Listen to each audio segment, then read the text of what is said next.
Welcome Trinidad and Tobago to our News 4 report, a product of the Government Information Services Limited. I am Nikolai Edwards. Let's take a look at the headlines.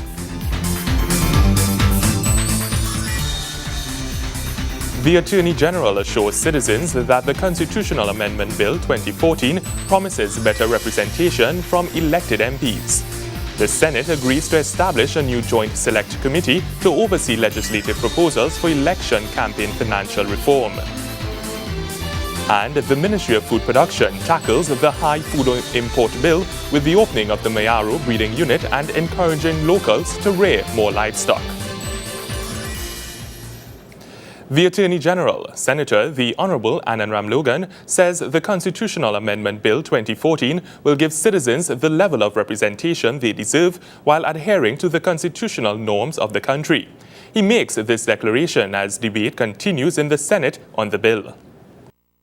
It is not right that citizens only see their MPs around election time, and something needs to be done about it. So says Attorney General Anand Ramlogan as he explains the option to recall an MP as included in the Constitutional Amendment Bill 2014. The AG explains that, as it stands, the constituents are powerless since they are stuck with their MP despite his or her performance. He explains the bill will seek to upset this balance of power and place the power in the hands of the persons who should really wield it, the constituents. The people on the ground, whether it's Lavantil, Toko, Cedros, that is what they tell you. You only see your MP around election time.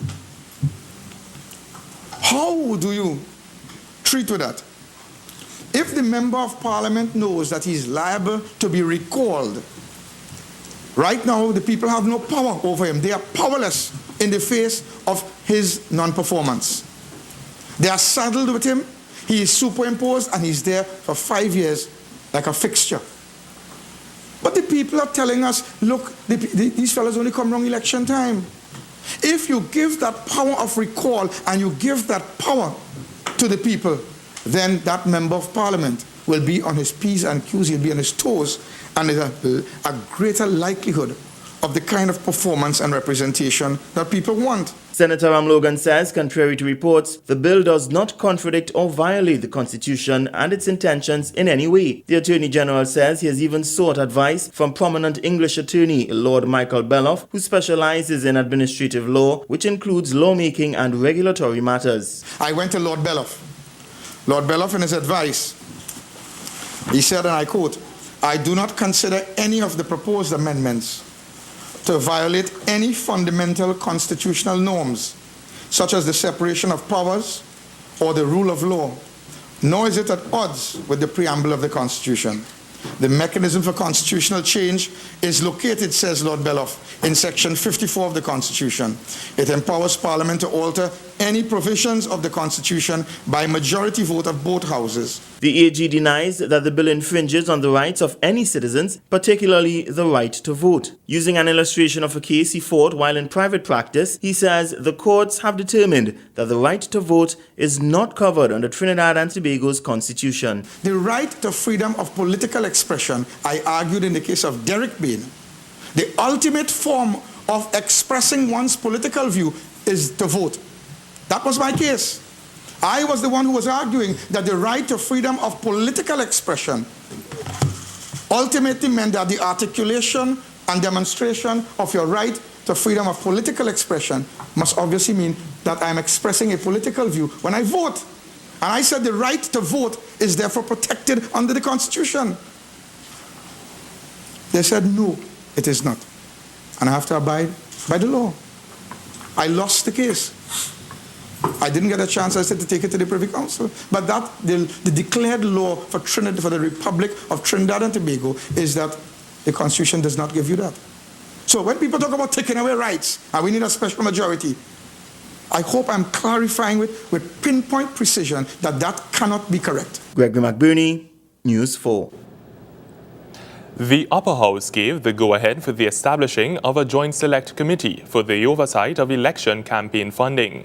The JSC will have the purview to look into the issue and make the relevant recommendations to the House.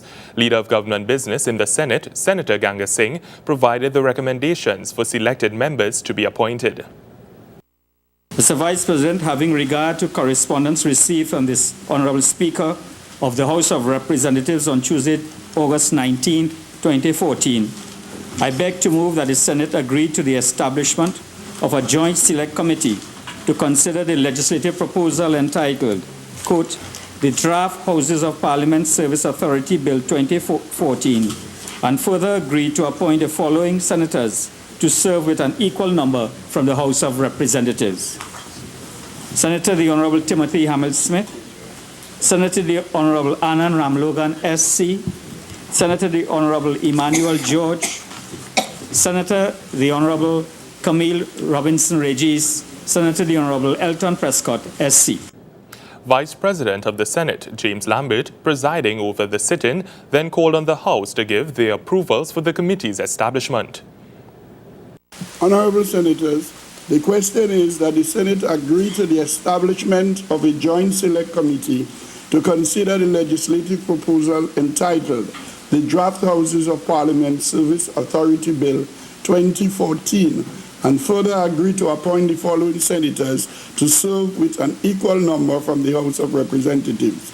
Senator the Honorable Timothy Hamel-Smith, Senator the Honorable Anand Ramlogan, SC, Senator the Honorable Emmanuel George, Senator Camille Robinson Regis, Senator Elton Prescott, SC. Those in favor say aye. Aye. Those against say no. The ayes have it. However, while Prime Minister Kamla Bissabi-Sessa made her presentation in the upper house on constitution reform, she also referred to the JSC overseeing election financing as an historic move for Trinidad and Tobago. Today, the senators approved that the Joint Select Committee be set up to deal with campaign finance reform. Just one of the measures. This chamber, this August chamber, this Senate also passed procurement legislation, which we've never had on our statute books. That was a promise we had made. We have delivered. It was passed in the Senate but delayed in the House, but we gave the commitment. It is back on the order, people. We'll go forward. More news after the break. Stay with us.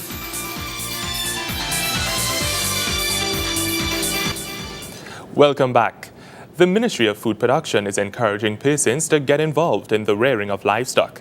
The ministry has now opened a breeding unit in the southeastern peninsula with goat and sheep being bred with an eye to eventual consumption.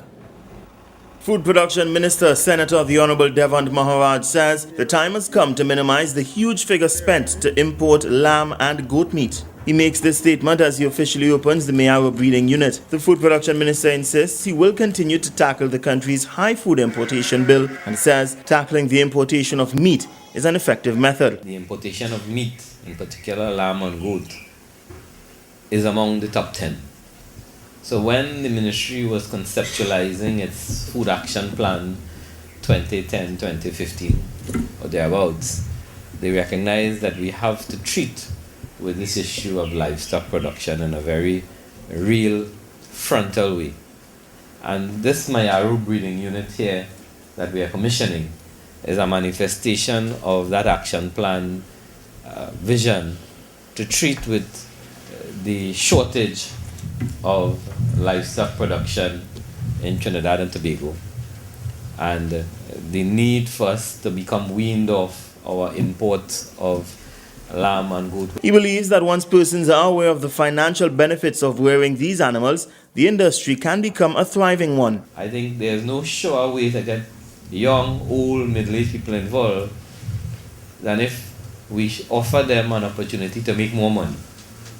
Money is the biggest attractor to any enterprise, and we have to make the livestock program via the ministry's support and facilitation an economically viable option so that our farmers of the future, such as Mr. Downs, who is here with us, would not have to engage in the abandonment of a farm and then looking to come back to it, but it's something which could be sustainable over generations. The minister explains that a thriving meat production industry will benefit the nation, its economy, and most importantly, its people. Livestock farming is indeed something which could be viable without government subsidy and really have a positive impact on the economy as well as be something which is economically lucrative for the farmer investing in it. Minister Maharaj reveals there are plans to begin an outreach program to school children in the Mayaro Rio Claro area to show them the opportunities available in the livestock rearing industry. He adds that while securing the future of the industry is important, there is also the hope that the breeding program will inculcate into adults in the area that livestock breeding is currently a lucrative alternative form of income. Gregory McBurney, News 4. More than $400,000 have been contributed to the food security and social support recently in Tobago, as the Ministry of Tobago Development works with local partners to diversify the economy and support development on the island. Natoya Johnson reports. In 2012, the ministry's Investment Diversification Unit conducted a survey that revealed the agricultural sector was in need of help. As a result, $200,000 in plants and seeds have been donated to the Tobago Agricultural Society to boost the island's offerings of fruits and vegetables. According to the Minister Dr. Delman Baker, the effort is one geared at greening Tobago and increasing the food supply on the island. The Tobago imports almost $65 million worth of agricultural products to an island of 50,000 people almost annually. That begs the question as to what should happen should an adverse event affect the sources from which our food comes. Meanwhile, efforts are also being made to support and develop the human capital development in these communities, with more than $300,000 going towards NGOs that execute social support programs. The grants to the NGOs today include funding for graduations, cultural trips, sport tournaments, summer camps, homework centers, renovations to churches and homes, office equipment, and musical instruments. The ministry is awarding checks to 24 NGOs to the tune of $302,948.25. Permanent Secretary Dr. Ellis Boris said that the two programs should work collaboratively. The intent of the ministry, or intention of the ministry, is to ensure that those persons who are in the community, who are underprivileged and go towards these NGOs for assistance, we are ensuring that this NGO has enough resources that they can sustain the community. A representative from the Tobago Agricultural Society commended the Ministry of Tobago Development for the initiative, which he said will give the sector a much-needed boost. Tobagonian, though, we don't consume enough fruits, and those on the shelf kind of expensive because we don't produce enough. Okay? Now these fruits are we about to deliver. See it as your money. The minister is taking your money and buy fruits for you, so don't waste them. And I see it's an investment in your future. Also on hand was the Agricultural Development Bank, which gave its support to the venture. What we at the EDB have come to recognize, though, is that the Tobago people is passionate about success. And we are very excited in terms of coming and forging a closer relationship with you all to make sure that we give you all the support that you need. So we give you that commitment, but we want to say to continue to give your minister and also his ministry support, because we definitely see the drive and the passion there towards making agriculture a sustainable venture in Tobago. The list of plants and seeds donated by the ministry includes okra, body beans, cucumbers, mangoes, five fingers, and soursop, among many others. The ministry said that with a greater abundance of produce in Tobago, the island can move towards establishing agro-processing units and exporting the surplus outside of Trinidad and Tobago within the next 5 years. Reporting from Tobago, Natoya Johnson, News 4. Sport news after the break. Stay with us.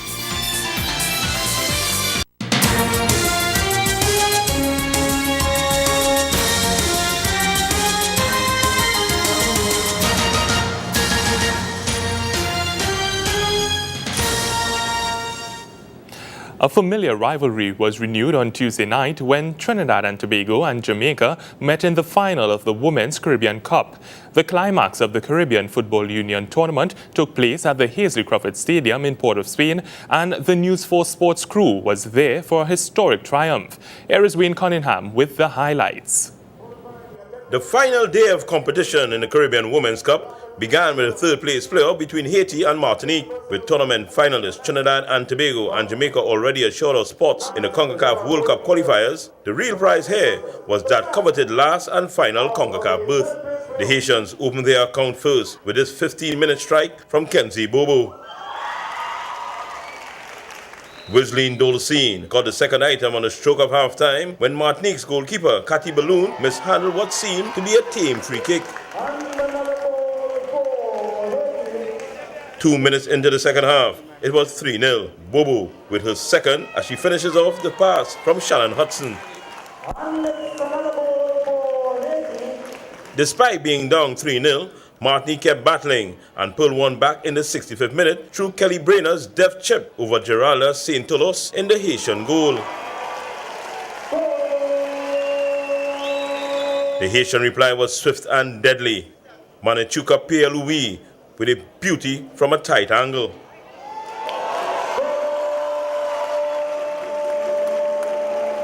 The scoring was rounded out in the 72nd minute as Bobo registered her hat-trick. 5-1 the final score as Haiti takes third and a place in the CONCACAF qualifiers. By the end of that match, a reasonable crowd had gathered at Hazley Crawford for the final between Trinidad and Tobago and Jamaica. Both teams played unbeaten throughout the group stage, with TNT scoring some 20 goals on the way to the finals and goalkeeper Kamika Forbes yet to be beaten. 8 minutes into the match, TNT struck as 3 of their top players got involved, with Kenya Corner slipping the ball to Tasha St. Louis, whose looping pass fell in the stride of Mariah Shade, who finished well. The pass from St. Louis taking out the Jamaican defense for Shade to do the needful for a 1-0 lead. Jamaica were immediately seeking to cancel that goal out, and only expert defending from Aaron King prevented Shakira Duncan from being all alone with Forbes. King was having her way with the Jamaican striker, but kept it legal.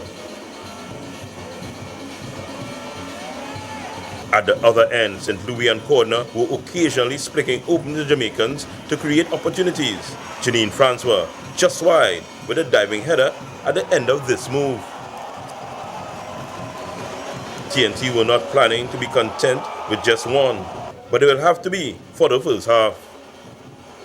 A series of almost unfortunate events could have cost TNT the lead early in the second half, but somehow the danger was averted. Goalkeeper Kamika Forbes did a lot of spectating during the group matches, but Jamaica made sure she earned her pay as they went hunting an equalizer. By the blast of the referee Israel Zima Aguilera's final whistle, it would be Trinidad and Tobago securing their first major regional title for any team in 13 years, with a 1-0 victory over Jamaica to spark celebrations on and off the field. Trinidad and Tobago captain Maylie Atten-Johnson gleefully accepting the winner's prize from CFU president Gordon Derrick. But I'm sure she and her teammates are already thinking of CONCACAF, the championship in the United States, next January. Wayne Cunningham, News 4 Sports. More news after the break. Stay with us.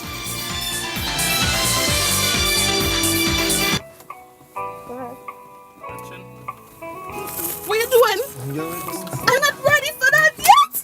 Stop.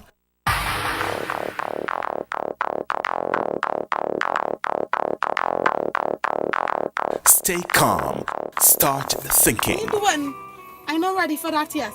But you know, sometimes as you all carried away, you know. It's alright, you know, don't A message from the Ministry of National Security's Citizen Security Program. Stop the violence and abuse. Stay calm and start thinking.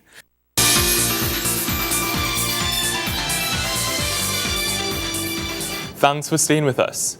Parents and guardians across Trinidad and Tobago are being urged to ensure their children or wards join the Trinidad and Tobago Police Service youth groups.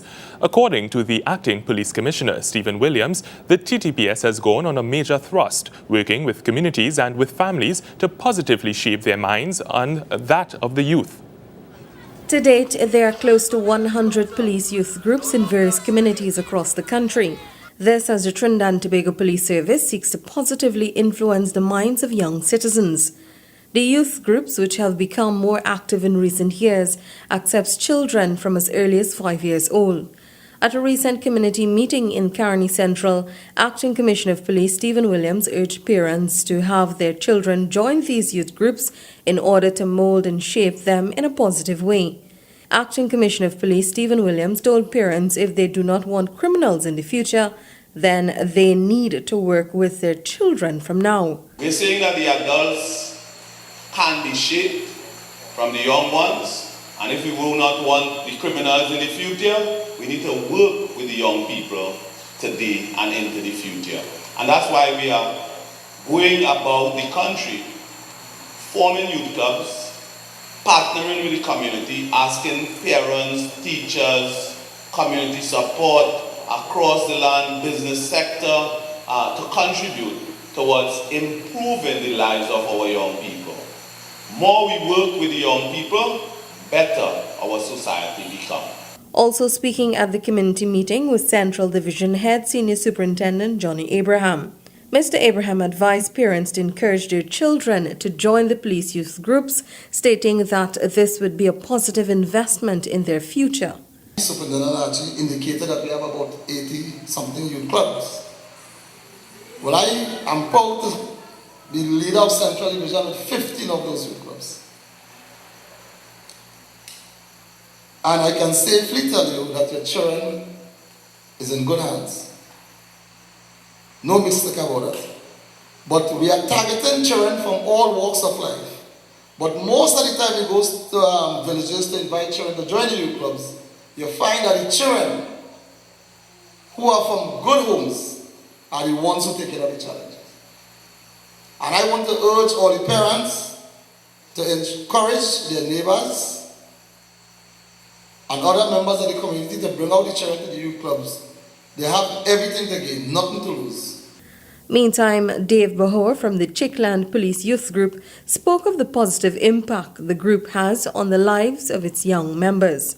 This group really teaches different talents and art forms, but also allow them to be disciplined. The commitment and the responsibility. And this gives them the avenue to channel their energies and time into learning constructive activities. In this time, where children are exposed to many bad influences from their peers, the children from the police group, under the guidance of Mr. Karim and other members of the leadership, learn good values and have mentors who could impact positively on their lives. The TTPS community meetings are part of an overall initiative by the service to encourage more participation from members of the public in the fight against crime. Felicia Wilson, More News 4. The Ministry of the Environment and Water Resources has been the major sponsor of the local arm of the International Coastal Cleanup, as well as an active participant annually. This year, the number of volunteers mobilized to clean beaches across Trinidad is expected to be significantly high. The Ministry of the Environment and Water Resources has once again joined the International Coastal Cleanup Initiative as it promotes clean and healthy oceans and waterways in Trinidad and Tobago.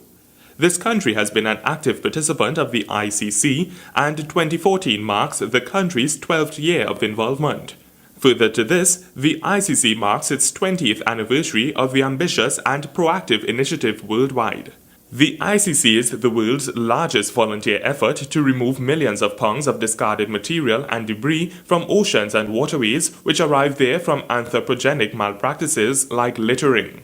This year, the event will take place on Saturday, 20th September. In 2012, 3,158 volunteers across Trinidad and Tobago removed 27,000 pounds of garbage in about 3 hours from 25 beaches. Annually, the number of volunteers for this initiative continues to increase, and it is anticipated that this year more beaches and volunteers will be included to participate in the removal of litter and marine debris from approximately 36 beaches and other watercourses across Trinidad. As the ministry attempts to reverse years of bad habits, ventures such as the Beverage Containers Bill will assist in curbing the issue of plastic manufacturing, consumption, and waste as it delivers a national economic and environmental response to this brazen issue. That's how we wrap up this edition of our News 4 report, a product of the Government Information Services Limited. Remember, you can view a repeat of our newscast weekdays at 6 a.m. and feel free to visit our Facebook page at facebook.com/OurTV4, and you can visit our YouTube channel, youtube.com/TheGISLTV. I am Nikolai Edwards. Thank you for joining us.